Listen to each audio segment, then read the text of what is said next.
The Magician's Other Nephew, Part 2, The Finding. Chapter 4, The Prison of Frozen Time. The grey space went on forever, or if not forever, then certainly for much longer than seemed reasonable or right. There is a particular quality of endlessness that has nothing to do with measurement. One can be in a place that is quite small by ordinary standards, and yet feel that it stretches beyond all possible boundaries. This was such a place. People stood through this greyness, although stood is perhaps not the right word, for they were frozen in various attitudes, walking, running, reaching, turning. Some appeared quite solid still, as though they had been carved from, wax by some meticulous sculptor. Others had become translucent, ghosts. One could see through them to the grey space beyond, ghouls. It was almost as though they were becoming part of the greyness itself, losing whatever it was that made them distinct and particular and themselves. "Don't stop moving," said a voice, and Digory and Polly started rather violently, for they'd not seen or heard anyone approach. A young woman was walking in slow, continuous circles around them. She suddenly appeared from the grey. It was not in the manner of someone who is agitated, but rather with the methodical patience of someone who was performing a necessary ritual. "If you stop moving, you freeze like the others. You can see them. I'm Sarah. I've been here 20 years, or what seems like 20 years. Who knows? Time is peculiar here. You're looking for Matthew, I expect." "You know him?" Digory's voice came out rather more desperately than he had intended. "Everyone here knows Matthew. Everyone. He's the one who worked it out. How to stay moving, how to stay conscious. He built a shelter. I'll take you to him. But listen, you must keep walking, always walking. The moment you stop, even to rest, the greyness begins to take you." "What is this place?" Polly asked as they walked. "We call it the Grey," Sarah said simply. "But it wasn't always like this. Matthew says there was a queen once, a queen who made this place her prison and her kingdom." Digory felt something cold move through him that had nothing to do with the temperature. "A queen," he repeated. What queen?" Sarah glanced back at them, her feet never stopping their careful rhythm. "She calls herself the Queen of the Grey.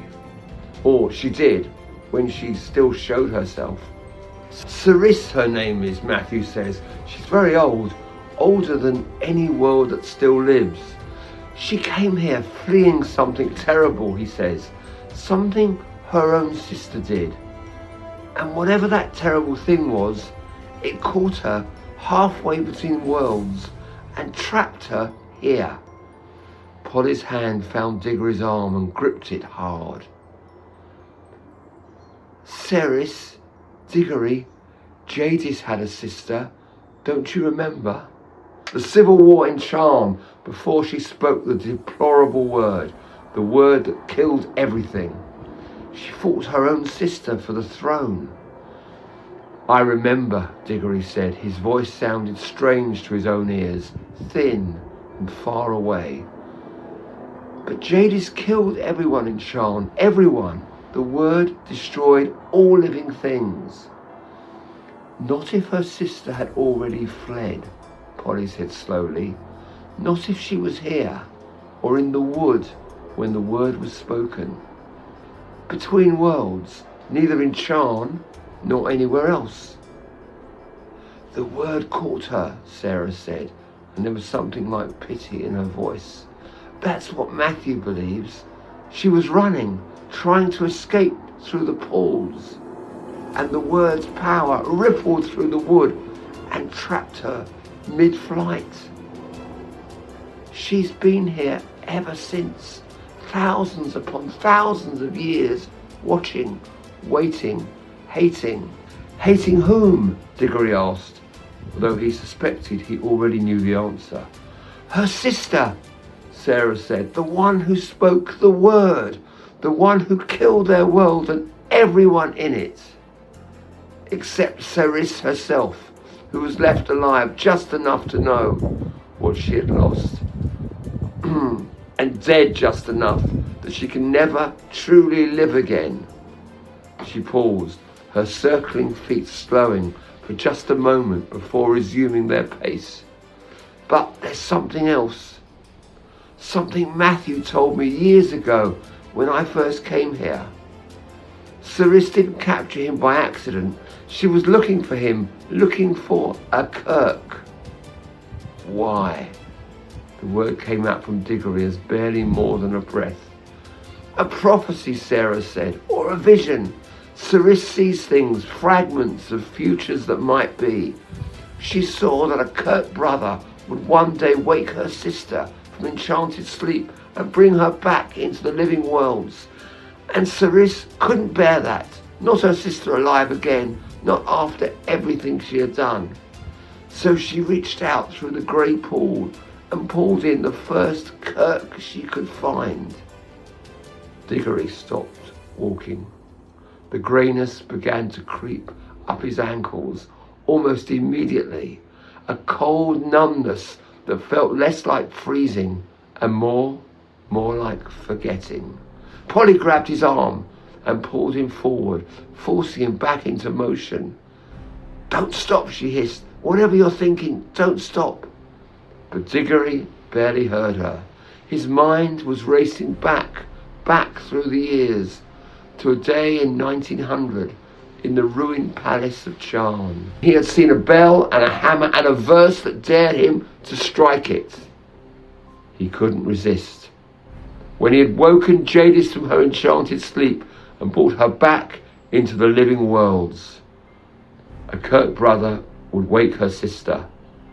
Matthew had been captured in 1899, 1 year before Digory's own adventure. 1 year before he had stood in that silent hall and made the choice that would bring Jadis back to life.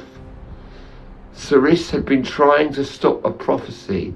She had captured the wrong brother.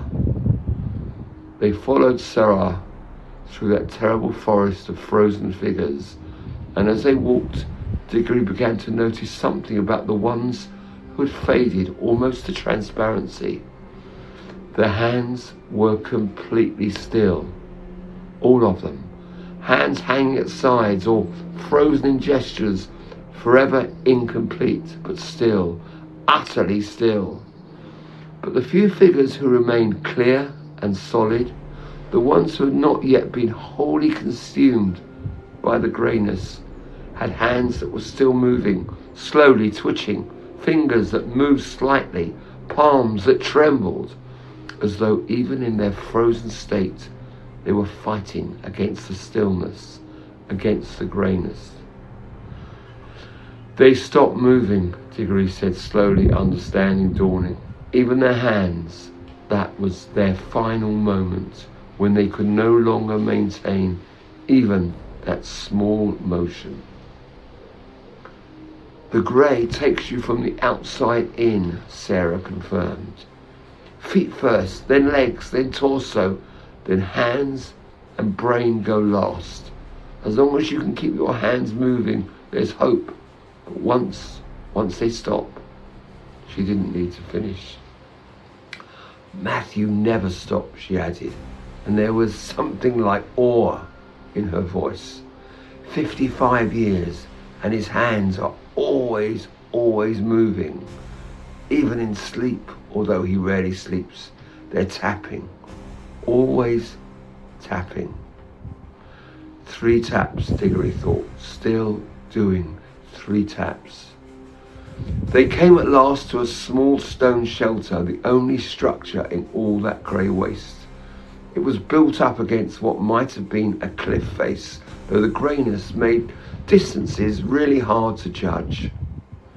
firelight flickered through the doorway. How could there be a fire in such a place? Digory could not have said. Inside, beside the fire, sat a man. His hands were in constant motion, tapping the arm of his chair in a rhythm that was unmistakable. 3 beats, a pause. 3 beats, a pause. Tap, tap, tap. Tap, tap, tap. Tap, tap, tap. Digory stepped forward to the entrance of the shelter, and without quite meaning to, without quite thinking about it, he raised his hand and tapped the door frame. Once, twice, 3 times. The man looked up. It was Matthew's face, but carved by suffering into something both familiar and strange. The hair was grey, of course. One expected that. But it was the eyes that struck Digory most. Eyes that had seen too much endlessness, too much grey, too much slow fading of those around him. Eyes that had learned not to hope. He stared at Digory's hand on the door frame, at the 3 taps that were still echoing faintly in that strange grey space. And then he spoke, and his voice was cold. Cold as winter, cold as stone, cold as disappointment. It had grown old and hardened. Took you long enough. Next, chapter 5, the silence between brothers.